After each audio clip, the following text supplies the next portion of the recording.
يا رب، يا رب إن قل زادي في المسير إليك، فلقد حسن ظني بالتوكل عليك. يا رب، إن لم أعذ بعزتك فبمن أعوذ، وإن لم ألذ بقدرتك فبمن ألوذ. يا رب، يا رب، قد ألجأتني الذنوب إلى التشبث بعفوك، وأحوجتني الخطايا إلى استفتاح أبواب صفحك، ودعتني الإساءة إلى الإناخة بفناء عزك.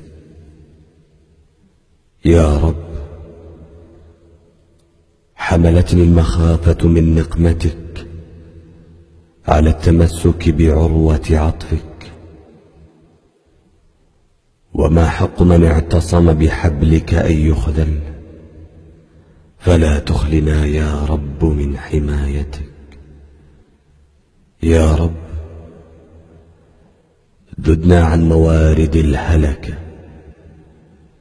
فإنا بعينك وفي كنفك. يا رب،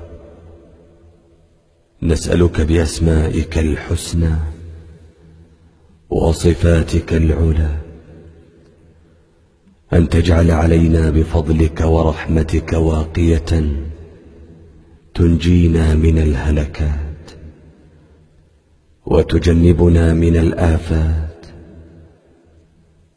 وتكننا من دواهي المصائب والملمات.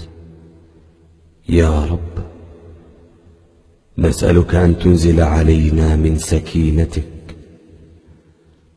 وأن تغشي وجوهنا بأنوار محبتك، نحن وأهلينا ومن نحب، يا أرحم الراحمين.